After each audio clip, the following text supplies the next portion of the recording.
성도들 제2권제 17장 개심하는 사람들 1856년부터 1857년 사이의 겨울 솔트레이크 밸리에 눈이 내리고 얼음이 어는 동안 조셉 F. 스미스는 하와이의 빅아일랜드에서 봉사하고 있었다. 조셉은 조지 큐캐넌이 그랬던 것처럼 빠른 속도로 하와이의 언어를 익히고 선교부의 지도자가 되었다. 이제 18살, 선교사로 부름받은 지 거의 3년이 되어 가는 조셉은 주님을 위해 쉼없이 봉사하고자 하는 열애가 대단했다. 그는 동생 마사 앤에게 보낸 편지에서 이렇게 말했다. 선교사로서 내가 해야 할 일을 아직 못한 것 같다는 느낌이 들어. 그 일을 다 하기 전에는 집으로 돌아가고 싶지 않아. 얼마 후 조셉은 유타에 있는 형 존에게서 편지를 받았다. 존은 그곳의 소식을 이렇게 전했다. 성탄절이 지나고 곧 새해 첫날이 되었지만 들뜬 분위기는 없었어. 성도들은 명절이면 을의 성대한 무도회와 잔치를 즐겼으나 올해는 그런 축제 분위기를 자제하라는 지도자들의 권고가 있었다. 지난 가을에 제디다이아 그랜트가 시작한 도덕개혁 운동이 계속되는 가운데 그런 식으로 명절을 축하하는 것은 적절치 않아 보였다. 존은 다음과 같이 덧붙였다. 지금껏 우리는 자신을 망각한 채 잠들어 있었어. 우리 종교를 제쳐두고 현세적인 것들에서 즐거움을 찾았지. 24살의 존은 얼마 전 자신의 할아버지와 아버지가 지녔던 직분인 교회의 감리 축복사로 부름을 받았다. 그는 도덕개혁 운동을 전적으로 지지했지만 지독히 숫기가 없던 탓에 다른 지도자들과 함께 사람들 앞에서 설교하는 일에는 나서지 못했다. 다른 가족들 역시 조셉에게 편지를 통해 개혁 운동에 관한 이야기를 전했다. 9월 이후로 교회의 지도자들은 가까이에 있는 무릉덩이에서 죄를 뉘우친 성도들에게 재침례를 주고 있었다. 그들은 그렇게 하기 위해 얼음을 깨는 수고도 마다치 않았다. 이에 더하여 제1회장단은 각 감독들에게 다시 침례받고 성약을 지키겠다는 의지를 표명하는 성도가 더 많아질 때까지 와드에서 성찬 집행을 중단하도록 지시했다. 조셉의 이모인 머시 톰스는 개혁 운동이 자신과 성도들에게 긍정적인 영향을 미치고 있다고 믿었다. 머시는 조셉에게 편지로 이렇게 전했다. 주님께서 내게 하신 일들을 생각하면 놀랍기만 하구나. 나는 그분께서 내게 약속하신 것보다 더 많은 것을 이루어 주셨다는 걸 느끼고 있단다. 교회의 지도자들은 의로운 생활을 장려할 목적으로 성도들에게 와드 모임에서 자신들의 죄를 공개적으로 고백하도록 권고했다. 머시는 조셉에게 보낸 편지에서 앨런 헌팅턴에 관한 이야기를 전했다. 앨런은 스위트워터 강에서 손수레 부대의 이주자들을 건네주는 것을 도왔던 젊은이 중 하나였다. 이전까지 앨런은 제멋대로 구는 젊은이였다. 그러나 손수레 부대를 구조한 직후에 열린 슈거하우스 와드의 모임에서 그는 자신이 과거에 저질렀던 죄들을 인정하며 구조 활동이 자신의 마음을 어떻게 변화시켰는지에 대해 이야기했다. 머시는 이렇게 전했다. 앨런 형제는 이동 중이던 손수레 부대로 가는 동안 그리고 그들을 이곳으로 데려오는 동안 하나님의 권능을 정말 많이 목격하고 기쁨을 느꼈다고 하더구나. 앨런 형제는 자신의 젊은 친구들에게 어리석은 일을 관두고 하나님의 왕국을 건설하기 위해 노력하자고 호소했어. 앨런의 어머니는 기뻐하며 눈물을 흘렸고 그의 아버지도 자리에서 일어나 평생 이렇게 행복한 때는 처음이라고 외쳤단다. 또한 몇몇 남성들은 교회 회원들의 가정을 방문하는 가정 선교사로 부름을 받았다. 이 선교사들은 각 가정을 방문하며 몇 가지 정해진 질문을 했는데 그들은 질문을 통해 자신이 방문한 가족이 10계명을 지키고 가족과 이웃을 사랑하며 아드 회원들과 함께 예배하는 것 등을 얼마나 잘하고 있는지 알 수 있었다. 교회의 지도자들은 회원들에게 더욱더 의롭게 생활할 것을 독려하고 더 많은 남성과 여성들에게 복수결혼을 실행하도록 요청했다. 브리검 영은 도덕개혁 운동이 시작된 직후에 존 스미스에게 두 번째 아내를 맡도록 강하게 권고했다. 존의 아내 헬렌은 남편에게 또 다른 아내가 생긴다는 생각만으로도 마음이 몹시 괴로웠다. 그러나 자신과 남편이 그 원리에 순종하는 것이 주님께서 원하시는 바라면 헬렌은 최대한 빨리 결혼식을 하기를 바랐다. 어쩌면 복수결혼의 원리대로 생활하는 것이 나중에는 더 쉬워질 수도 있을 것이다. 존은 멀리사 레먼이라는 여성과 결혼했다. 헬렌은 하와이에 있는 조셉에게 편지로 이렇게 전했다. 그 일은 나에게 시련이었지만 어찌됐든 지금으로선 결혼식이 끝나서 주님께 감사드려요. 주님은 모든 면에서 당신의 백성을 시험하실 거고 내 생각에는 이게 가장 큰 시험인 것 같아요. 어떤 시련이 와도 이겨낼 수 있도록 하나님 아버지께서 제 마음의 지혜와 힘을 주시기를 기도해요. 조셉은 여동생 마사 앤이 보낸 편지들을 통해서도 개혁 운동에 관해 더 많이 알 수 있었다. 2월에 마사 앤은 조셉에게 이런 내용의 편지를 보냈다. 나는 침례를 받았고 우리 종교의 가르침대로 생활하기 시작했어. 이제 막 내 잘못들을 깨닫고 고쳐 나가기 시작한 참이야. 마사에는 올케인 헬렌과 불화를 겪은 지 여러 달 만에 마침내 서로 화해했다. 마사에는 편지에서 이렇게 말했다. 다들 괘씸하고 있고 이제 나를 친절히 대해줘. 우린 이제 모두 좋은 친구야. 아드에 결혼하는 젊은이가 많아지자 마사에는 자신도 결혼을 해야 할 때가 되었는지 생각하게 되었다. 사람들은 모르고 있었지만 마사에는 에이브러햄 스무트 감독의 의붓아들인 윌리엄 해리스와 사랑하는 사이였다. 마사에는 조셉에게 자신의 속마음을 이렇게 털어놓았다. 사랑이란 단어를 입에 올릴 때면 손이 떨려. 하지만 이건 정말 사랑이야. 윌리엄은 훌륭한 청년이고 난 그를 사랑해. 마사에는 조셉에게 비밀을 지켜달라고 부탁했다. 나 말고 다른 사람한테 편지할 때는 절대 이 이야기는 하지 마. 그리고 오빠는 어떻게 생각하는지 이야기해줘. 하지만 윌리엄은 곧 유럽으로 선교 사업을 떠날 예정이었다. 마사앤에게 이 일은 큰 시련이었다. 마사는 조셉에게 보내는 편지에서 자신의 슬픔을 이렇게 전했다. 난 지금 이겨내는 중이야. 극복하려고 노력하고 있어. 다 잘 될 거야. 1857년 봄, 브리검 영과 교회의 지도자들은 성도들이 괘씸했음을 기뻐하며 교회 전역에서 성찬을 재개했다. 브리검은 몇 번이고 성도들을 하나님께 축복받은 백성이라고 칭했다. 그러나 도덕개혁 운동 기간에 불거진 문제점도 있었다. 지도자들은 배도한 사람들과 교회의 회원이 아닌 지역민에 대해 가혹하게 말했고, 이에 위축된 일부 사람들은 준주를 떠나갔다.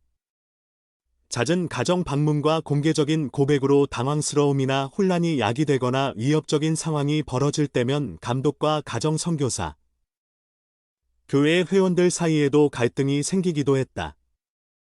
시간이 흐르면서 교회 지도자들은 접견과 고백은 사적으로 행하도록 권장하기 시작했다. 일반적으로 교회 지도자들은 성도들에게 더 나은 행동을 장려하는 설교를 할 때 온 거라고 마음을 고양하는 말을 사용했다. 그러나 몰몬경에는 강력한 설교로 사람들이 괘씸하도록 고무할 수 있음이 명백히 드러나는 예시들이 있었으므로 그해 겨울에 교회의 지도자들은 자주 극단적인 말로 성도들에게 회개를 외쳤다. 브리검과 지도자들은 구약전서의 선구들을 인용하면서 몇몇 통탄할 죄를 지은 사람은 용서를 받기 위해 자신의 피를 흘려야 한다고 가르치기도 했다. 이러한 가르침은 개신교의 부흥의 목사들이 죄인을 개심시키기 위해 겁박할 때 쓰는 지옥불, 유황 따위의 끔찍한 말들을 연상시켰다. 브리검은 때로 자신의 맹렬한 설교가 도를 넘어섰다는 것을 깨달았다. 그의 의도는 사람들이 죄 때문에 목숨을 버려야 한다는 것이 아니었다. 어느 날 브리검은 시더시티의 스테이크 회장인 아이작 헤이트에게 편지 한 통을 받았다. 편지에서 아이작은 엔다우먼트를 받은 후 약혼녀와 성적인 죄를 범했다고 고백한 한 남성에 대해 이야기했다. 그 남성은 그 후 그 약혼녀와 결혼했는데 자신의 죄에 대해 보상하기 위해서는 무엇이라도 하겠다고, 자신의 피를 흘려야 한다면 그렇게 하겠다고 말했다. 아이작은 이렇게 물었다. 그 형제에게 제가 어떻게 말해야 할지 알려주시겠습니까? 이에 브리검은 이렇게 답했다. 그 젊은이에게 가서 다시는 죄를 범하지 말고 모든 죄를 회개한 후 똑같이 침례받도록 이르십시오. 그는 개혁 운동을 위해 호되게 훈계하면서도 죄를 지은 사람들이 회개하고 자비를 구하도록 도와주라고 지도자들에게 자주 권고했다. 브리검은 성도들이 회개하여 주님께 가까이 나아가도록 돕기 위해 단호히 가르치기도 하고 자비를 구하도록 권고하기도 했다. 개혁의 시기가 서서히 끝나갈 무렵 성도들은 연방정부에서 임명한 준주 정부의 관리들 때문에 다시 한번 절망감을 맛보았다. 1857년 초 유타의 입법부는 새로 선출된 미국의 대통령인 제임스 뷰캐넌에게 자신들이 직접 준주 행정부의 지도자들을 정할 수 있도록 더 큰 자유를 허용해 달라는 청원을 올렸다. 우리는 정부의 관리가 우리 준주의 법률을 무력화하려는 시도를 비롯하여 이곳에 적용되지도 않고 올바르게 시행할 수도 없는 것을 우리에게 강요하려는 그 어떤 시도에도 저항할 것입니다. 한편 준주 행정부의 관리들도 좌절감을 느끼기는 마찬가지였는데 이는 외부인에 대한 성도들의 경멸, 연방정부에서 임명한 지도자들의 위협, 준주 행정부 내에서의 정부와 교회의 분리 부족에서 비롯되었다. 3월이 되자 몇몇 관리들은 자리에서 물러난 후 성도들이 복수결혼을 시행하고 있으며 유타 준주의 행정부가 외견상 민주적이지 않다는 이야기를 들고 동부로 돌아갔다. 그들은 그렇게 몇 년 전 페리 브로커스 등과 같은 자들의 전례를 따랐다. 초여름이 되어 평원에 눈이 녹고 우편 수송길이 다시 열린 후에야 성도들은 과격한 말로 작성된 자신들의 청원과 과거의 관리들에 대한 자신들의 처우 관련 보고 때문에 뷰캐넌 대통령과 그의 고문들이 몹시 경악하고 분노했음을 알게 되었다. 대통령은 성도들의 이러한 행동을 반란으로 여기고 유타에 생긴 공석에 새로운 인사들을 임명했다. 그 사이 동부의 신문과 정치인들은 브리검을 준주의 지사직에서 몰아내고 소문으로 떠도는 성도들의 반란을 진압하며 연방정부가 보낸 새로운 관리들이 그곳에서 자리 잡고 보호받도록 한다는 명분을 내세워 대통령에게 군사적 조치를 취하라고 요구했다. 비평가들은 이 계획을 과도하고 비용도 많이 드는 처사로 여겼지만 곧 대통령이 이 계획을 추진하려 한다는 소문이 퍼졌다. 뷰캐넌은 유타의 연방정부의 권위를 세우는 것이 자신의 의무라고 생각했다. 당시 미국은 노예 문제로 심각한 긴장 상황에 놓여 있었으며 많은 사람이 남부에 있는 여러 주의 노예 소유주들이 언젠가 그들만의 국가를 형성할지도 모른다고 우려하고 있었다. 따라서 유타의 병력을 파병하면 연방정부에 대한 타 지역의 도전을 단념하게 할 수도 있을 것이었다. 자신의 준주지사 임기가 끝나가고 있었기에 브리검은 이제 대통령이 외부 인사를 그 자리에 임명하려 할 것이라고 예상했다. 그러한 변화가 생긴다고 해서 성도들에 대한 그의 입지는 달라지지 않겠지만 그가 정치적으로 성도들을 돕는 것은 전보다 어려워질 수 있었다. 그리고 대통령이 브리검을 자리에서 몰아내고 병력을 파병해 그런 변화를 감행한다면 자치에 대한 성도들의 바람은 이루어질 가망이 거의 없게 될 것이었다. 그렇게 되면 그들은 하나님의 왕국을 경멸하는 이들의 충동에 또 다시 휘둘리게 될 것이다. 뷰캐넌의 의중에 대한 소문이 돈 지 한 달 후 사도 팔리 프레디 살해되었다는 소식이 브리검에게 전해졌다. 팔리를 살해한 사람은 헥터 맥클레인이었다. 그의 아내였던 엘리너 맥클레인은 그와 연을 끊고 따로 사는 동안 복수결혼을 통해 팔리의 아내가 되었다. 엘리너는 여러 해 동안 헥터의 학대와 알코올 의존증으로 고통받다 캘리포니아에서 교회로 개종했다. 엘리너가 떠나자 헥터는 팔리를 탓하며 아이들을 미국 남부에 있는 친척 집으로 보내 그곳에서 살게 했다. 그러자 엘리너는 아이들을 데려오려고 했고 팔리도 그녀를 돕기 위해 곧 뒤따라갔다. 그리고 1857년 5월 헥터는 팔리를 추적한 끝에 그를 잔인하게 살해했다. 팔리의 죽음은 브리검과 성도들에게 충격을 안겼다. 팔리는 25년이 넘는 시간 동안 탁월한 후기 성도 저술가이자 선교사였다. 그가 쓴 A Voice of Warning Voice of Warning이라는 소책자를 통해 쓸 수 없이 많은 이들이 교회에 들어오게 되었다. 성도들은 지치는 법 없이 왕성하게 봉사하며 독보적인 목소리를 내던 판리를 잃고 몹시 고통스러워했다. 그러나 미국 전역에서 발행되는 신문의 편집인들은 판리의 피사를 정당화하는 분위기였다. 캐터 맥클레인이 자신의 가정을 무너뜨린 사람을 살해한 것은 정당하다는 것이 그들의 생각이었다. 심지어 한 신문은 뷰캐넌 대통령에게 헥터를 유타의 새 지사로 임명하도록 추천하기까지 했다. 미주리와 일리노이에서 성도들을 박해했던 사람들과 마찬가지로 판리를 살해한 자도 법의 심판을 받지 않았다. 성도들과 미국 정부 사이의 긴장이 고조될 무렵, 마사 앤 스미스는 이제 곧 유럽 선교부로 떠날 윌리엄 해리스와 작별할 준비를 하고 있었다. 마사 앤은 윌리엄이 귀환하면 그와 결혼할 생각이었다. 윌리엄이 선교사로 선결되기 위해 제1회장단을 만나던 날, 마사 앤은 윌리엄의 어머니인 에밀리 스무트를 도와 윌리엄이 여행에 가져갈 짐을 꾸리고 있었다. 그때 윌리엄이 방으로 뛰어 들어와 말했다. 마사, 모자를 챙겨서 나와요. 윌리엄을 성별하던 브리검이 유럽으로 떠나기 전에 마사 앤을 솔트레이크 시티로 데려와 결혼할 것을 제안한 것이었다. 마사 앤은 깜짝 놀라서 에밀리를 돌아보며 물었다. 어떡하죠? 어떻게 해요? 에밀리가 말했다. 옥양목 드레스를 입고 어서 가보렴. 마사 앤은 서둘러 옥양목 드레스로 갈아입고 마차에 올라 윌리엄 옆에 앉았다. 옥양목. 무명실로 곱게 짠 얇고 색깔이 매우 흰 천 옮기니 두 사람은 엔다우먼트 하우스에서 결혼식을 올렸고 마사 앤은 윌리엄과 그의 가족이 사는 집으로 들어갔다. 이틀 후 윌리엄은 손수레에 짐을 싣고 다른 70명의 선교사와 함께 분지를 출발했다. 몇 주 뒤 선교사들과 함께 뉴욕시에 도착한 윌리엄은 많은 사람들이 성도들을 적대적으로 대하는 모습을 보고 경악을 금치 못했다.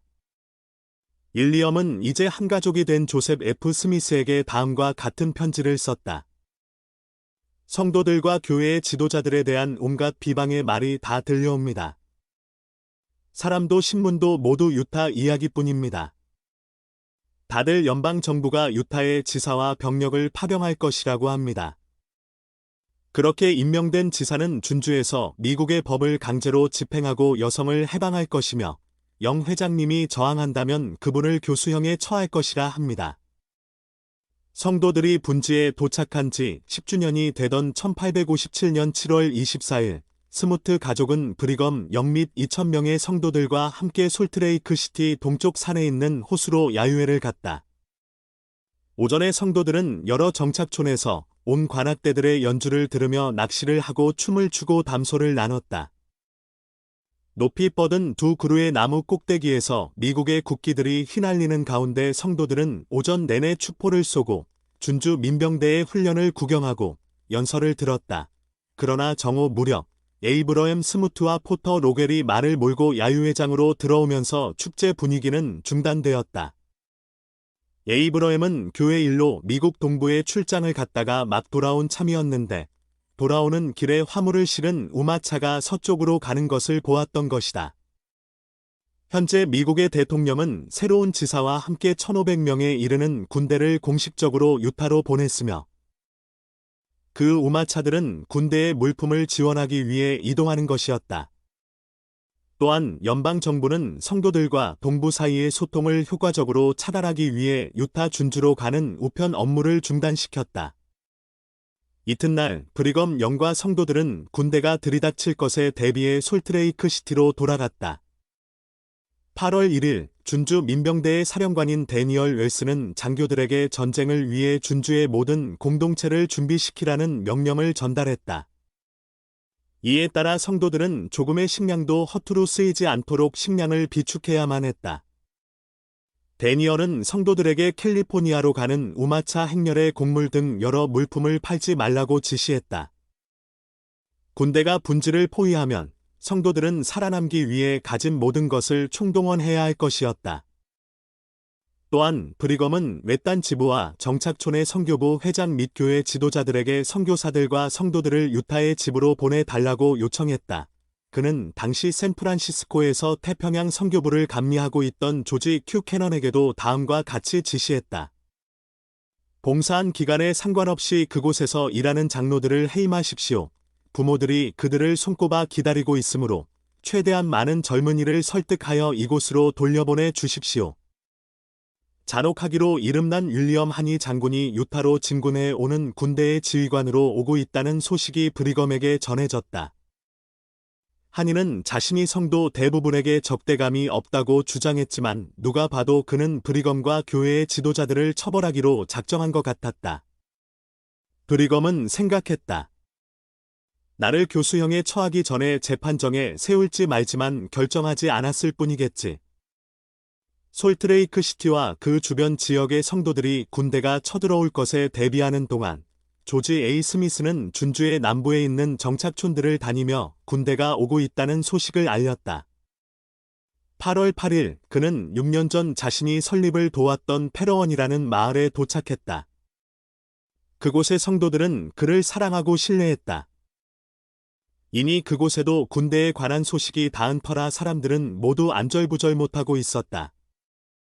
마을 사람들은 캘리포니아에서 출발한 추가 병력이 먼저 유타 남부로 들이닥쳐서 북쪽으로 가기 전에 상대적으로 취약한 그곳의 정착촌들을 공격하지 않을까 우려하고 있었다. 페러원처럼 근근히 생계를 이어가는 빈곤한 정착촌들은 군대의 공격에 저항할 도리가 없었다. 조지는 이 지역에 있는 자신의 가족과 친구들의 안전이 염려되었다. 그는 군대가 전쟁을 벌여 교회를 전멸하려 한다고 전하고 페러원 성도들에게 무사히 살아남을 수 있도록 여유분의 곡식을 감독에게 가져가서 앞으로 다가올 불확실한 시기를 위해 비축할 것을 촉구했다. 그들은 또한 가지고 있는 약모를 모두 동원해 옷도 만들어야 했다. 다음 날 조지는 더 강한 어조로 말했다. 그는 교회가 동부에서 미움을 받고 있다고 주장했다. 만약 성도들이 하나님을 신뢰하지 않는다면 군대는 그들을 둘로 분열시켜 손쉽게 장악하고 말 것이었다. 조지는 이렇게 지시했다. 필요할 때가 올 테니 식량을 잘 보존하십시오. 군인들이 들어오면 성도들은 선의로든 얻을 것이 있어서든 그들을 돕고 먹이려는 유혹을 받으리라는 것을 조지는 알고 있었다. 그들에게 곡식이나 여물을 파시겠습니까? 조지가 물었다. 그들의 머리에 기름과 물을 쏟아주는 사람에게는 저주가 내릴 것입니다.